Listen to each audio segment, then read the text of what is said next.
É isso, vamos abrir nossas Bíblias no Evangelho segundo escreveu Jesus Cristo, segundo escreveu João, capítulo 4, tá bom? Vocês baixando vai ficando de pé, e aí o pessoal do discipulado, né, já fica assim, né? Estou estudando ali o livro de João. Vamos ver se está afiado mesmo esse negócio aí.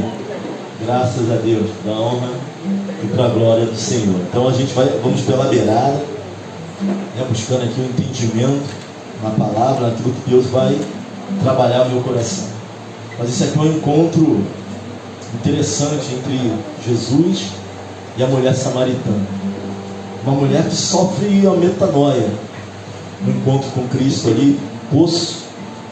Ela sofre uma metanoia, ela sofre uma mudança na sua vida. Jesus ele vai entrar em áreas da vida dela que só ela sabia. Ele vai chamar ela para uma particularidade, para uma conversa. Vai entrar em áreas até íntimas que ela não falou com ele, mas Jesus ele vai direto ao ponto. E assim é o Espírito Santo em nossas vidas. Não dá rodeio, ele vai direto ao ponto, onde dói, onde está o problema, onde está a dificuldade. Então vamos aqui, eu vou pedir aqui a atenção dos irmãos, para que nós possamos entender aquilo que Deus quer falar aos nossos corações. Eu vou ler aqui mais ou menos 6, até o versículo 6. Depois a gente vai lendo aqui outras questões aqui desse encontro, dessa mudança, desse encontro dessa mulher com Jesus. Diz assim o capítulo 4, versículo 1. E quando o Senhor veio a saber que os fariseus tinham ouvido que Jesus fazia e batizava mais discípulos do que João, ainda que Jesus mesmo não batizava mais os seus discípulos, deixou a Judéia e foi outra vez para a Galiléia. E era-lhe necessário passar por Samaria. Diga assim, repita comigo, era-lhe necessário. Foi, pois, a uma cidade de Samaria chamada Sicar, junto da herdade de Jacó, que Jacó tinha dado a seu filho José. E estava ali a fonte de Jacó. Jesus, pois, cansado do caminho, assentou-se assim junto à fonte. E era isso quase a hora sexta. Só até aqui, curva sua face. Pai querido, eterno Deus, nós te louvamos e engrandecemos o teu nome, pois tu és soberano e poderoso. Pai querido, que antes do fim deste propósito, nós possamos ter sido tocados de maneira diferente. Eu sei que isso já está acontecendo na vida de muitos, mas eu ainda venho te pedir, Senhor, um milagre, Senhor, um mover a vida daqueles que ainda não sentiram nada. Senhor, eu oro e me preocupo com aqueles que estão passando por esse propósito de alguma maneira ainda não foram tocados, Senhor. Que a tua forte mão venha sobre a vida deles também. Ao começar por mim, Senhor, vem sim, Pai, tocar de maneira diferente. Eu estou com o microfone na mão, mas não sou diferente do povo que aqui está. Me coloca o Senhor na mesma posição, sou necessitado da tua graça e do teu Espírito Santo. Que nessa noite venha ser uma noite de encontro contigo, venha ser uma noite de conversão, venha ser uma noite de mudança, venha ser uma noite de mergulho na tua palavra. Assim nós oramos e te agradecemos, no nome que é sobre todo nome, nome poderoso de Jesus. E aquele que crê, diga amém. Pode sentar em nome de Jesus. Mas não fecha a sua Bíblia não, vem comigo aqui. Vamos passar aqui pelos versículos, destrinchando aquilo que Deus colocou em nossos corações.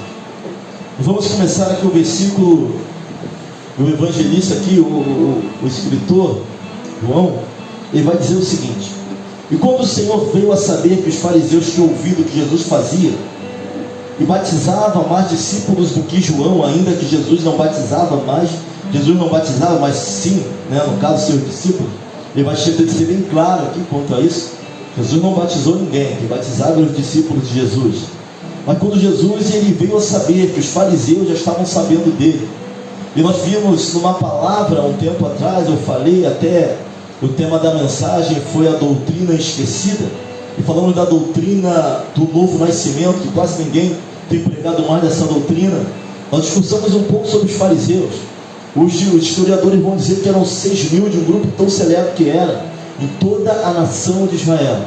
Um grupo que interpretava a lei. Alguns vão achar que não falavam coisa com coisa, ou que só falavam aquilo que não viviam, mas na verdade era uma casta de interpretadores da lei. E detalhe, irmãos, faziam comentários sobre a lei, tinham mais de não sei quantos comentários sobre a palavra. Então era uma classe, uma casta que eles eram rigorosos a interpretação da lei. muito rigorosos em relação a isso. Existia ainda o Sinédrio. Sinédrio era o tribunal supremo dos judeus. Ali eles julgavam todas as coisas. Aí era um grupo mais seleto ainda, tinham fariseus ainda no grupo do Sinédrio, mais os sacerdotes, os sumos sacerdotes do grupo do Sinédrio. Quando Jesus ouviu falar, que eles entendiam que Jesus batizava mais do que João. Se João já era um problema para eles, imagina Jesus. Se João, que era João agora, Jesus entra em cena, João sai de cena, João, que eu estou falando, João Batista. Imagina agora Jesus. Jesus agora era a grande ameaça para os fariseus. Jesus agora era a grande ameaça para o Sinédrio. Então assim que ele ouve falar, que eles já sabiam dele, Jesus vai sair ali da onde ele estava, de Jerusalém. Jesus ele vai evitar ali a questão da guerra, do confronto, porque ainda não era hora, não era tempo do confronto. E a primeira coisa que eu aprendo aqui com esta palavra, irmãos, é que nós não temos que ficar na zona do confronto, querendo mostrar que nós podemos, querendo mostrar que nós somos tão fortes como qualquer um que está nos confrontando. Jesus, ele entende, ele sai da zona do confronto. Quantas vezes não perguntaram para Jesus: é você o rei dos judeus? E ele dizia: tu o dizes, evitando porque ainda não era momento. Então eu falei para alguém assim: não fique na zona de confronto. Fala para ele: não fique, saia. Não é vergonha, não é covardia, pelo contrário, é entendimento. Não ficar na zona de confronto. Jesus ele vai sair e vai dizer que ele deixou a Judéia e foi outra vez para a Galiléia. Mas aí era-lhe necessário passar em Samaria. Está aqui 3 regiões que formavam ali o Israel, o povo: Samaria, Galiléia e Judéia. E aí, se nós formos olhar, nenhum deles se dá. Nenhum deles se dá. Judeu com Galileu, e Galileu e judeu não se davam com samaritano, e vice-versa. Nenhum daquele povo daquela região conseguia lidar um com o outro. O judeu não gostava do Galileu pelo seguinte: era uma questão de bairro. Quem nascia na Galiléia, para o judeu, era considerado caipira e ignorante. Jesus era um grandão da Galiléia, já era um descrédito por ter nascido na Galiléia, para o judeu, apesar de estar ali, mas quem nascia ali era considerado roceiro e ignorante. Se formos olhar para a história do samaritano, nós vamos ter que falar do cativeiro das 10 tribos. Sei que você está vendo isso aí já no discipulado, quando houve depois de Salomão a divisão do reino, 2 tribos, reino do sul, 10 tribos, reino do norte. Vem a Síria sobre o reino do norte, mais de 28 mil israelitas foram deportados pelo Império Persa. O reino do sul se dividia entre a tribo de Judá, de onde viria a promessa, e o leão viria da tribo de Judá. E metade da tribo de Efraim é levada onde? Para o cativeiro babilônico. Então o reino do norte ele é dissipado, porque colonos que eram conquistados foram colocados ali na capital do reino do norte, que era Samaria. Agora Samaria ficou os remanescentes, que era do povo de Deus, mais um montão de pessoas de fora, estrangeiros, se misturaram. Foram colocar a palavra na vida dele, mas também veio os deuses com os outros povos. Então agora surge ali os samaritanos, e é o fim do reino do norte, das 10 tribos do reino do norte. Agora vamos olhar para o reino do norte e vamos olhar e falar de Samaria, onde ficavam os samaritanos, o povo agora que era misturado, os remanescentes que permaneceram lá, mas colonos conquistados, trazidos de outros lugares. Alguns historiadores vão dizer que eles tinham mais ou menos 5 nações ali em Samaria, que não só adoravam ao Deus, ao Senhor, mas também a outros deuses. Eles acreditavam apenas no Pentateuco, ou seja, nos 5 primeiros livros da Bíblia. Conheciam, foi colocado. Os judeus olhavam para o samaritano e entendiam que eles haviam deturpado a palavra. Isso agravou ainda mais o relacionamento. Tem um rabino que ele vai dizer o seguinte: que a guerra entre samaritano e judeu era tão forte. Por quê, pastor? Os judeus foram para o cativeiro babilônico, não se misturam com outros povos e voltam sem mistura. Já os que ficaram lá no reino do norte já estão misturados, são os samaritanos. E se vocês forem olhar para a Bíblia, vamos ver a história de Neemias. Tem um povo já ali misturado, Sanbalate, Tobias, e deu trabalho, e houve guerra na construção dos muros. Então desde sempre não se dava. Foram séculos de guerra, de briga, de desentendimento. E mesmo dentro ali do povo ali, Os judeus ainda tinham a cisma, porque nascia na Galileia. É semelhante ao centro de São João, que mora lá em Jardim Paraíso. Tudo é São João de Meriti, mas aqui é centro e lá é o que? Jardim Paraíso. Então havia essa cisma, mas judeus e samaritanos, principalmente, não se davam de jeito nenhum. Era complicado o relacionamento. O rabino ele vai dizer que no tanque onde o judeu lavava as mãos, os samaritanos não lavavam os pés. Nem judeu gostava de samaritano, e muito menos samaritano de judeu, porque judeu se achava superior. É o povo que foi levado, mas não se mistura. É o povo que é levado, mas não perde a identidade. E os samaritanos adoravam a Deus do seu jeito e se achavam superior também aos judeus. Quer dizer, os discípulos têm preconceito, mas o mestre não. O discípulo até vê outro com o olho torto, mas o mestre não vê.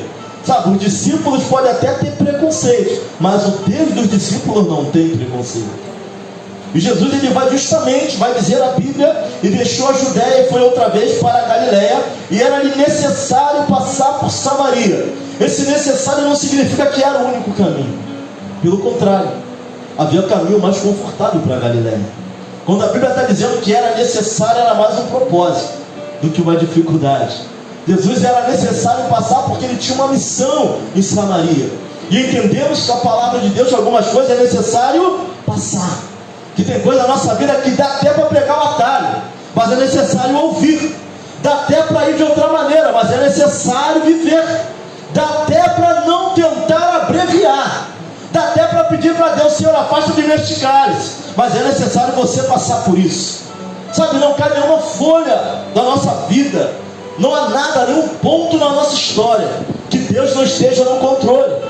Dá até para abreviar. Tem gente que não quer viver, tem gente que não quer ouvir, tem gente que não quer passar, mas até vai dizer: era necessário passar por Samaria. Não é porque era o único caminho, é porque havia propósito.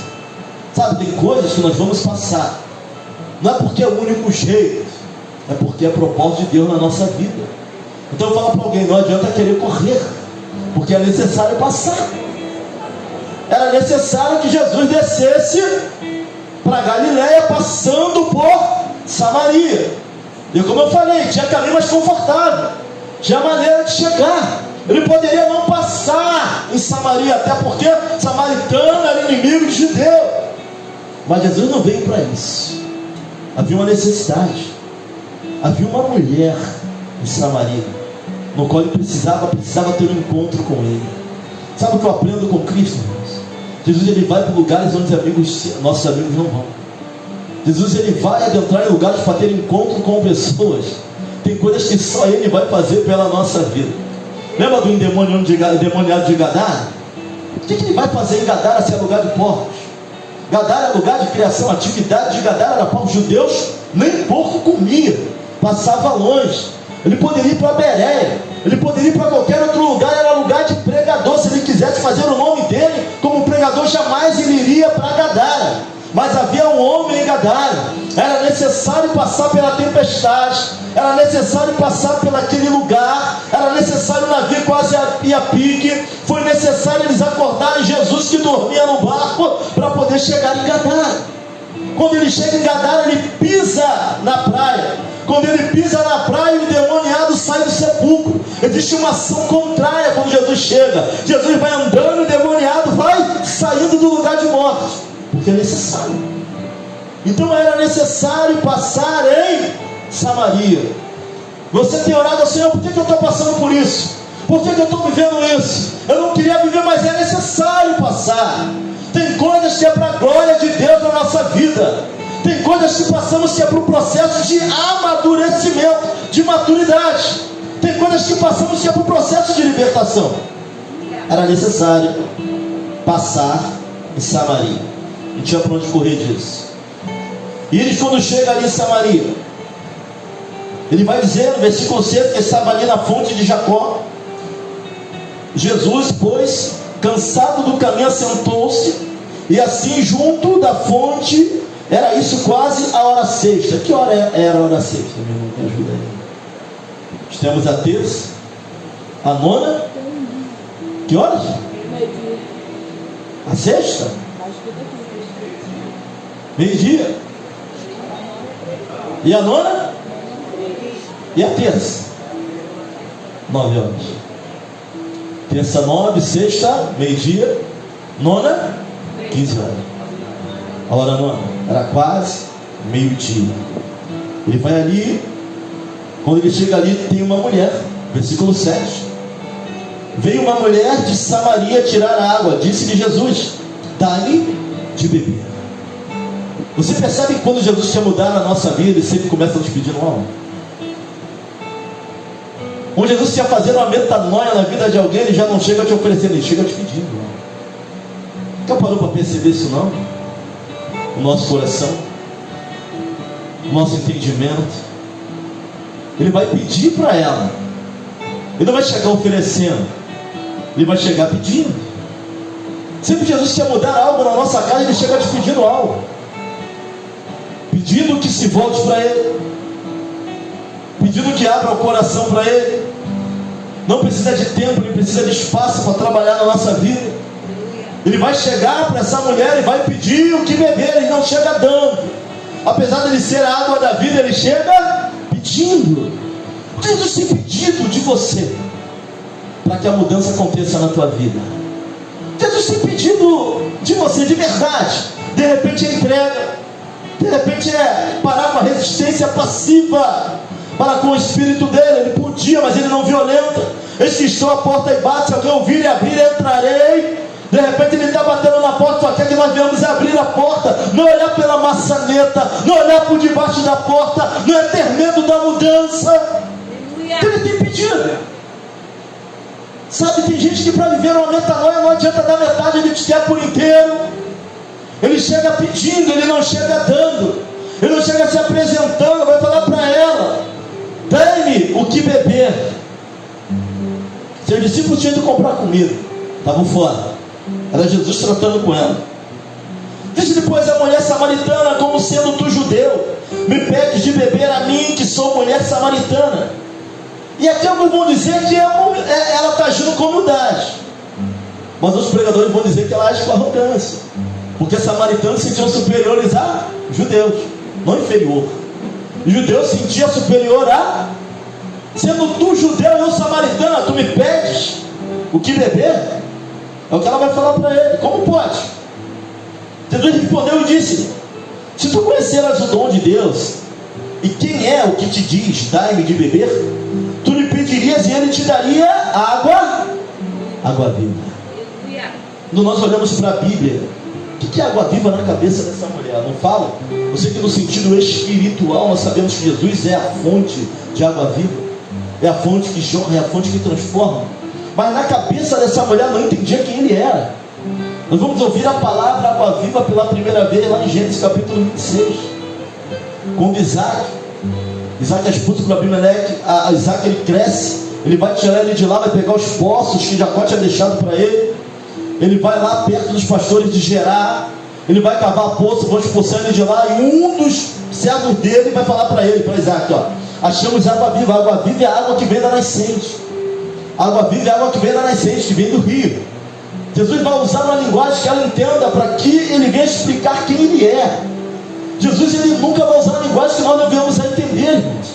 Quando ele vai falar com a gente, vai ser em linguagem clara. Tu vai entender que ele falando naquilo que nós entendemos. Ele vai falar para ela assim: ó, se tu soubesse o dom, quem ele é e a missão, o que ele veio fazer, esse é o dom daquele que te pede, tu lhe pedirias água viva. E ela ainda sem entender quem ele é, disse-lhe a mulher: Senhor, tu não tens com que tirar do poço, é fundo, onde pois tens água viva? A água viva que ela está pensando, que tem na mente dela, é essa. São águas de nascente, águas que jorram. Mas Jesus não está falando só desse tipo de água, mas ela ainda não tinha entendimento. Sabe qual é? Às vezes no processo de metanoia, nós ainda não temos entendimento de onde ele quer chegar. Mas fala para alguém assim: ele vai clarear o que ele quer na tua vida. Pode falar. Ele vai clarear mais o que ele quer na tua vida. Aleluia. Jesus, versículo 3, Jesus respondeu e disse: qualquer que beber desta água tornará a ter sede. Versículo 14: mas aquele que beber da água que eu lhe der nunca terá sede, porque a água que eu lhe der se fará nele uma fonte de água a jorrar para a vida eterna. Agora ele está falando dele. Agora ele está falando para ela. Está começando a explicar o meio do processo e quem ele é. Disse-lhe Jesus: vai e chama teu marido. Agora ele vai entrar na intimidade. Irmão, como é que o assunto de água vai mudar para casamento? Jesus não dá muita volta, não. Ele está falando do poço, ele está falando da água viva, está falando uma linguagem que ela entenda, está falando quem ele é. Se ela soubesse quem é que está lidando, quem é que está falando com ela. Se eu tivesse entendimento do que ele quer fazer. Se eu tivesse entendimento do que ele tem para mim. E ele vai continuar explicando para ela. Ela falou: onde está essa fonte de água viva? Ela está cansada de ir ali sempre mentir. E alguns pregadores, biblicistas vão dizer o quê? Que o horário que ela ia porque ela não se dava bem com as mulheres, devido à sua situação. Não ia junto com as mulheres. As mulheres iam bem cedo ou bem depois, mas não naquele horário. Ela está sempre sozinha na sua caminhada. Jesus vai perguntar: chama o teu marido e vem cá. Ele vai entrar agora nessa questão jurídica na vida dessa mulher. A mulher respondeu e disse: não tenho marido. Disse-lhe Jesus: disseste bem, não tenho marido, porque tiveste 5 maridos, e o que agora tens não é teu marido. Isso disseste com verdade. Jesus fala assim: tu já teve 5, e o que tem não é teu. Agora eu vou dizer que essa mulher, ela era prostituta. A Bíblia não está dizendo isso, mas por algum motivo ela foi repudiada várias vezes. E se nós formos entrar nessa questão do casamento, na dureza do coração, mas isso aqui eu estou falando para os judeus, mas eles guardaram algumas coisas do Pentateuco, da lei, da questão da carta de divórcio. Pelo menos para os judeus o divórcio era muito caro. Eles tinham que ir até o sinédrio. Quando se casavam, eles recebiam um dote, e agora eles tinham que devolver o dote, tudo aquilo que lucraram em cima do dote. Então era melhor repudiar. Era melhor repudiar uma mulher por qualquer coisa, por qualquer motivo. Casou, ela tinha olho preto, agora arrumava outro de olho azul, então ela já não queria mais a de olho preto. Repudiava a mulher, porque carta de divórcio saía muito cara. E por algum motivo essa mulher ela foi repudiada 5 vezes. E agora não estava num relacionamento como se deveria estar, por algum motivo. Mas a Bíblia não está dizendo que era marido de alguém ou de outro, não está dizendo nada disso, nem que ela era prostituta. Mas que de repente trouxe mal-estar para a vida dessa mulher, porque outras mulheres não andavam com ela. Ela estava pegando água no poço sozinha. Jesus vai entrar nessa questão. Jesus vai alertar para essa questão da vida dela. Como está a vida daquela mulher? Sabe, no encontro com Jesus, ele sempre vai entrar nas questões da nossa vida, de como está a nossa vida, de como estão as nossas decisões, de como está o nosso coração, de como está, o que nós estamos fazendo. Ele sempre vai entrar nas particularidades. Tem gente que não quer ser tocado na particularidade. O pastor Sérgio pregou muito bem aqui na quarta-feira passada das questões de ferida e cicatriz. Ferida ainda bate e abre, cicatriz já está a marca, mas está curada. Nem sempre nossas feridas se tornaram cicatrizes, essa é a verdade. Jesus vai logo atacar a questão: o teu marido tem 5, e agora aquele que tem também não é seu. E essa mulher ela vai desviar o foco da conversa. Ela vai tirar a conversa dele e vai começar a falar de religiosidade. Vai começar a falar do melhor lugar para se adorar. Vai começar a falar do melhor lugar para estar. Vai começar a falar de uma questão entre os samaritanos e os judeus. Porque Samaria ficava nas regiões montanhosas. Então para eles a adoração e o centro era ali no Monte Gerazim. Então ela vai agora tirar: vamos parar de falar da minha vida. Vamos mudar o foco. Vamos parar de falar das minhas particularidades. Vamos parar de falar de quem eu sou. E ela vai levantar uma outra questão como cortina de fumaça para desviar aquilo que Jesus estava falando da vida dela. Sabe, mas com Deus não se brinca.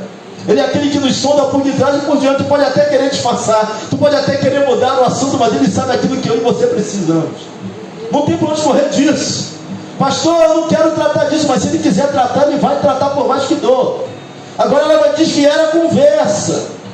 Ele vai mandar chamar o marido, e ela vai falar o seguinte: nossos pais adoraram neste monte, vós dizeis que é em Jerusalém o lugar onde se deve adorar. Ela vai mudar o foco.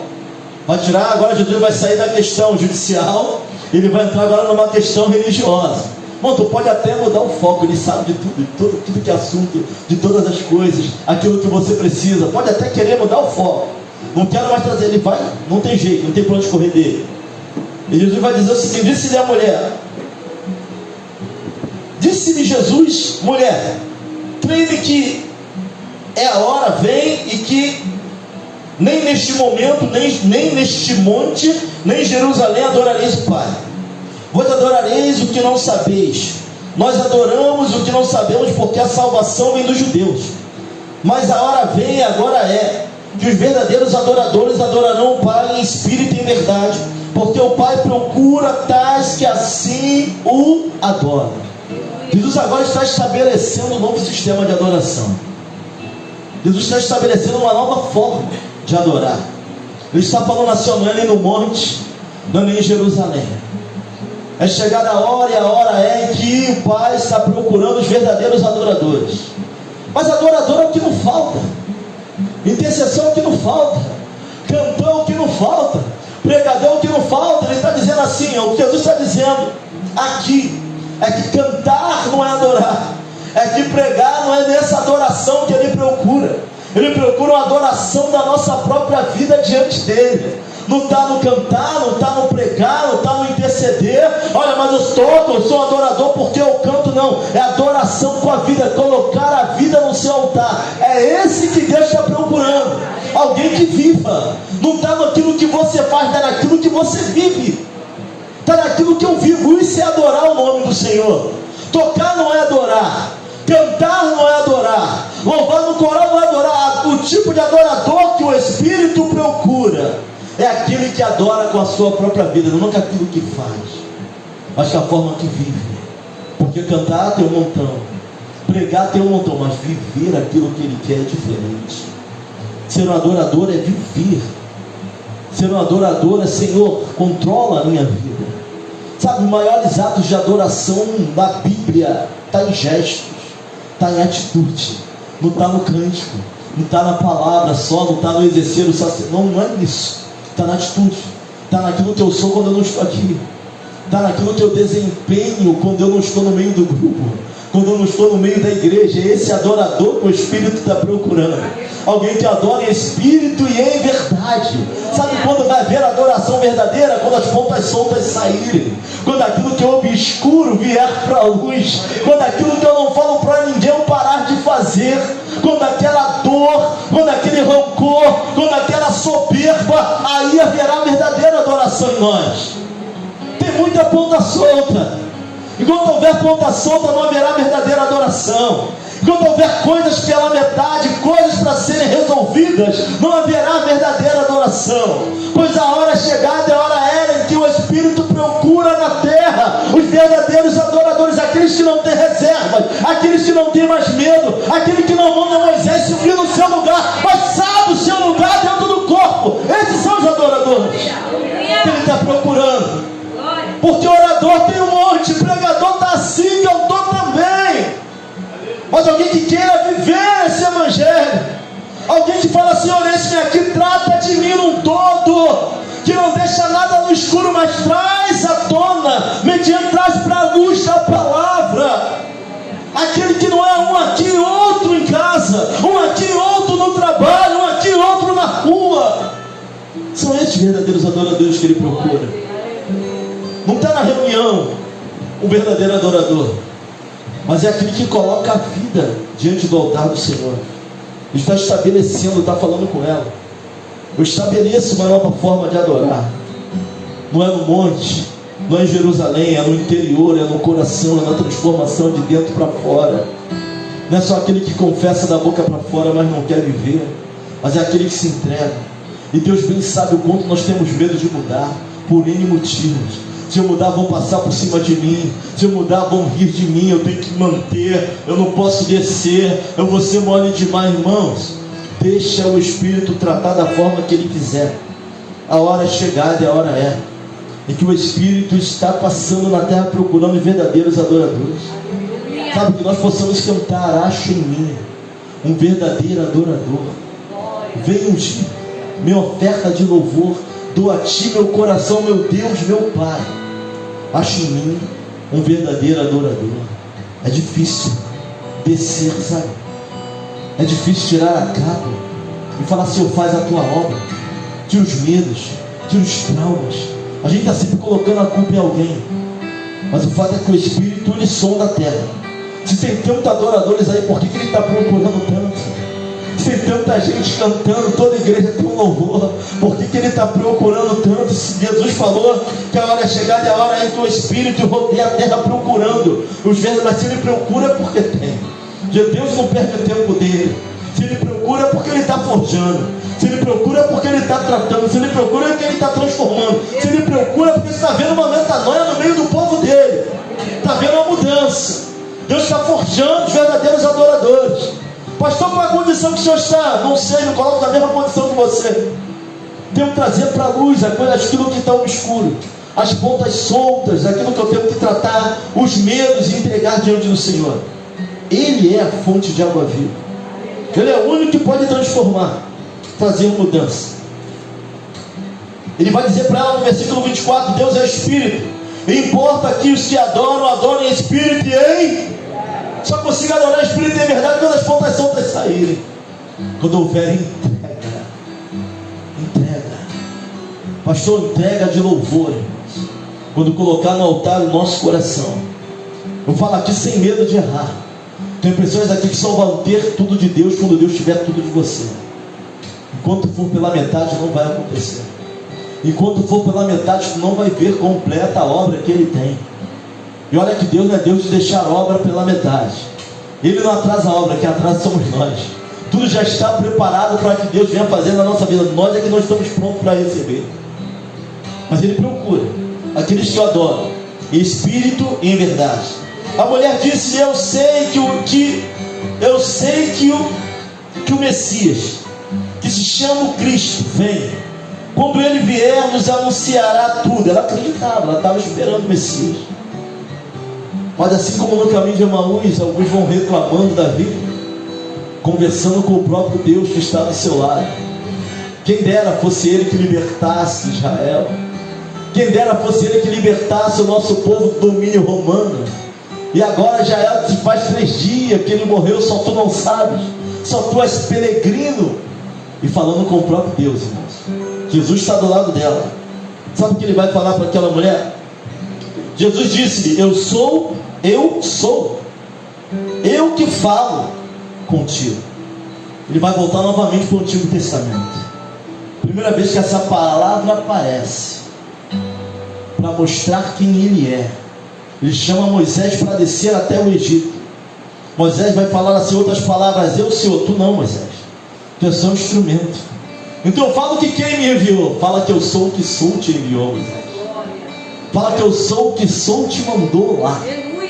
Liberta o meu povo e deixa meu povo ir para aqui e me ofereça adoração no deserto. Jesus, quando fala para ela assim: ó, eu sou, é quem está falando contigo. Jesus está falando assim: eu sou o que sou. Eu sou o que é necessário para você. Se você tem fome, eu sou o pão da vida. Se você tem sede, eu sou a fonte inesgotável de água viva. Se você tem medo, eu sou coragem. Se você não tem esperança, eu sou esperança. Se você está enfermo, eu sou a cura. Eu sou o que sou. Aleluia! Glória a Deus! Se você se sente capaz, Ele é a capacidade que vai te levantar. Se não tem autoridade, Ele é a autoridade. Se não tem esperança, Ele é a esperança. Se não tem direção, Ele é a direção. Se não tem ousadia, Ele é a ousadia que te falta. Vai falar para Ele: eu sou o que sou. É quem fala contigo. Aleluia! Ele é o que nós precisamos. Ele é tudo em nós. Essa palavra nunca fez tão sentido para mim, porque Deus se apresenta como: eu sou o que sou. Eu sou tudo que você precisa para romper, para quebrar, para ir além, para tirar uma predisposição da tua vida. Ah, pastor, meus pais viveram, meus avós viveram, eu estou vivendo também. Isso acaba em você, porque eu sou o que sou. Já chegou para mudar a nossa vida, para mudar a nossa história. Ele é aquele que pode mudar até as predisposições da nossa família. Alguns vão falar que é maldição hereditária. Fala o que você quiser, mas Ele é tudo que nós precisamos para mudar, para sofrermos uma metanoia, irmãos. Quantas vezes você já orou pela tua dificuldade? Continua orando, coloca diante do Senhor. Pastor, estou todo endividado. Pega as contas todas, bota no chão, fala: Senhor, quem entrou fui eu, Pai. Mas Tu és aquele que diz: eu sou o que sou. Tu és poderoso para me tirar, Pai. Eu até entrei, mas Tu és poderoso para mudar o meu cativeiro. Vai para Ele. Ele é tudo que nós precisamos. Que é isso, pastor? Deus trata disso. Deus é suficiente. Vai falar para a mulher: eu sou o que sou. É quem está falando contigo, mulher. Para ela entender quem Ele era. Novamente Ele vai lá para o Pentateuco, vai lá para Êxodo, vai lá para quando Ele fala com Moisés, fala para Faraó: quem te enviou, eu sou o que sou. Poderoso para cumprir, poderoso para fazer.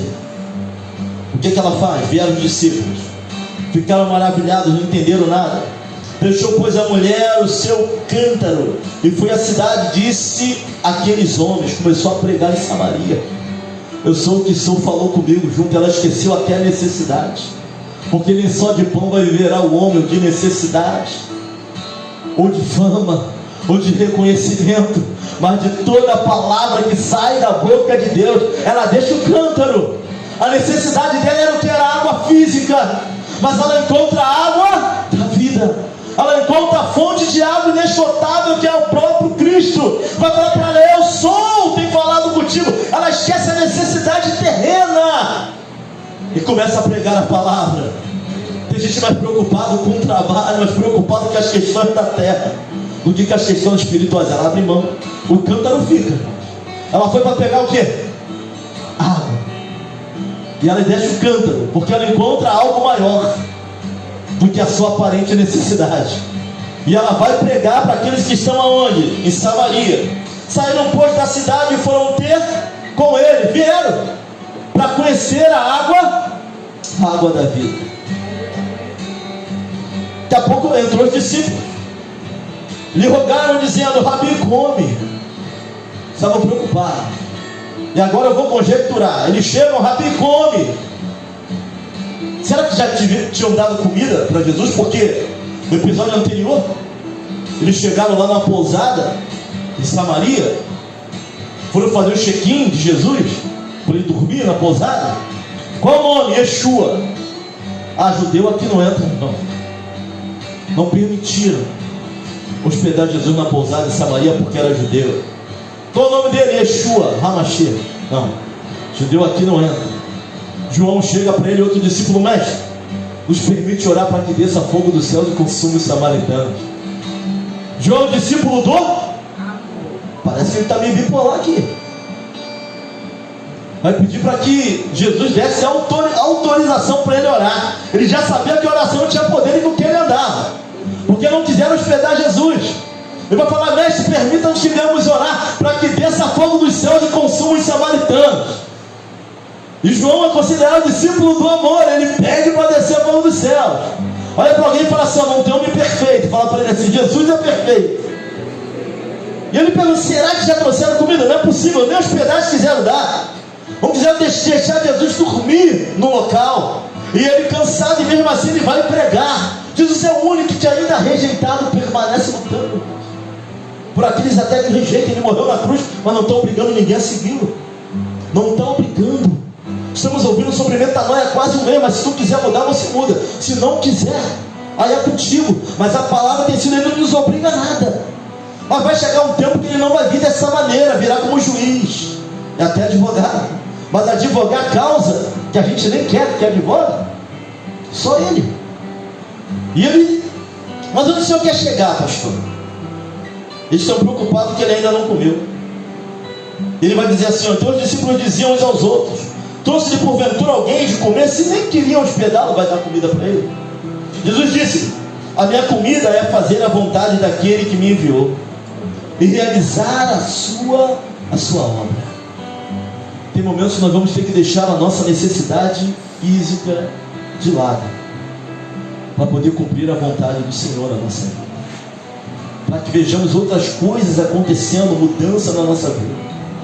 Aquela mulher samaritana, ela vai até a cidade, começa a pregar o que Jesus fez na vida dela, o encontro que ela teve com Cristo naquele poço de Jacó. Mas ele começa no versículo 7 não dando, mas pedindo algo.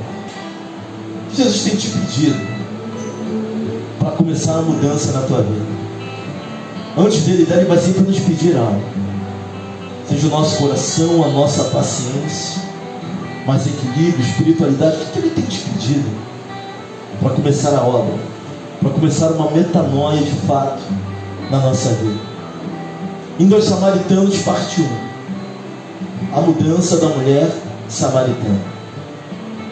Será que ela voltou para o homem que nem marido dela era?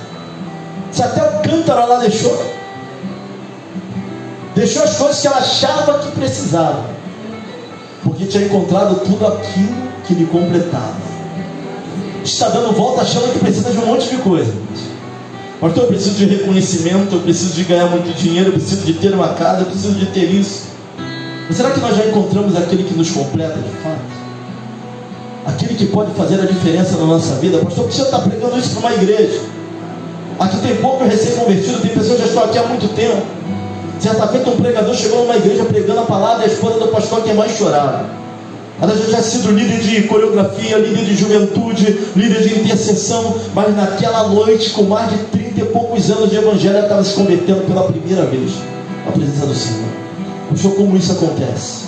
Temos que ter um encontro genuíno com Cristo, passar pelo poço de Jacó, entender que Ele é a água viva, deixar o cântaro de lado, nossas necessidades pessoais.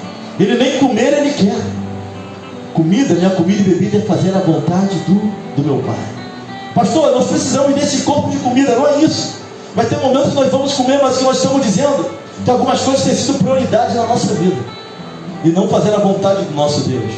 Fazer a vontade do nosso Deus é prioridade 10. Primeiro vem tudo, irmãos. Primeiro vem família, primeiro vem filho, primeiro vem trabalho, primeiro vem nossa postura, vem a nossa aparência, vem a nossa forma, vem o nosso lazer. Deus vem no último lugar. Jesus vai falar: minha comida e bebida é fazer a vontade do meu Pai. Buscar o reino de Deus em primeiro lugar e a sua justiça, e as demais coisas aí serão. Quem tem pregado isso hoje em dia? Quem tem pregado isso? Dura coisa de se ouvir. Buscar o reino em primeiro lugar, demais coisas serão acrescentadas. Tem que me focar em Cristo, abrir meu coração para Ele, para que as portas se abram. Tem pessoas que as portas só vão se abrir por definitivo, vão se entregarem a Ele, entender o que Ele quer na sua vida. Deixa o cântaro de lado, tem um encontro genuíno com Deus.